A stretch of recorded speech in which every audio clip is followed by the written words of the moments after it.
എന്നെ എടുക്കുക വെളിച്ചെണ്ണ ഒഴിക്കുകയാണ് മീൻകറി വെക്കാനാ. മീൻകറി വെക്കുക. മീൻകറി വെക്കുക. എന്നാ മീന്? വറ്റ. വറ്റ വറ്റ വലുതാ? അല്ല, ഇടത്തരം ചെറുതാ, ചെറിയ സൈസ് വറ്റയാ. എണ്ണ ചൂടായി കഴിയുമ്പോൾ ഉലുവ ഇടുക. ഉലുവായിട്ട് പൊട്ടിച്ച്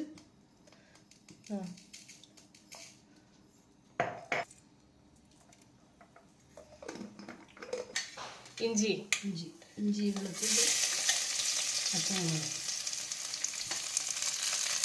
എന്നിട്ട് പൊടിച്ച് വഴറ്റുക. മുളക് പൊടി ഇടുകയാണേ. ആവശ്യത്തിനുള്ള മുളക് പൊടി ഇടുക. മഞ്ഞപ്പൊടി എടുത്തില്ലല്ലോ. മഞ്ഞപ്പൊടി ഇങ്ങനെ മഞ്ഞപ്പൊടിയോ? മഞ്ഞപ്പൊടി ഇട്ട്. മല്ലിപ്പൊടി ഒന്നും ഇടൂല? ഇല്ല.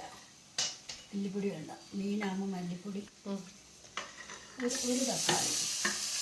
ഒരു തക്കാളി ഇട്ടുള്ള തക്കാളി ഇട്ട് ശരിക്കൊന്ന് വഴറ്റണം അല്ലേ?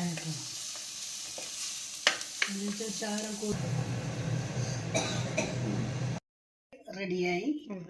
ഭയങ്കര റെഡിയാക്കി ഞാൻ. ഇനി കോവയ്ക്ക നമുക്ക് മെഴുകുവരട്ടി വയ്ക്കാം. മെഴുകുവരട്ടി വെക്കാനായിട്ട് പോവാം. മെഴുകുവരട്ടിക്കും കോവയ്ക്ക മെഴുകുവരട്ടി. കടുകിട്ടത് പൊട്ടി വരുമ്പോൾ കടുക് പൊട്ടി. മെഴുകുവരട്ടിക്ക് ഇങ്ങനെയാണ് അരിയുന്നത്? മെഴുകുവരട്ടിക്ക് വട്ടത്തിലരിഞ്ഞ, നീളത്തിലരിഞ്ഞ.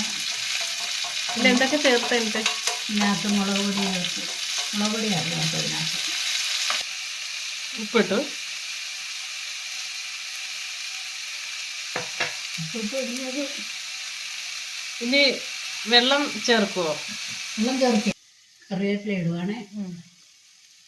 ഒരു 5 മിനിറ്റോളം വെക്കാം. അങ്ങനെ അടച്ചു വെച്ച് കഴിക്കാം അല്ലേ? അടച്ചു വെച്ച് കഴിക്കാം. റെഡിയായി. ഇനി മീൻകറിയും കോവയ്ക്കയും കൂട്ടി ഒരു അടിപൊളി ഒരു ഊണ് കഴിക്കാം അല്ലേ? ഒരു ഊണ് കഴിക്കാം. അപ്പം അത്രയേ ഉള്ളൂ. Bye, see you.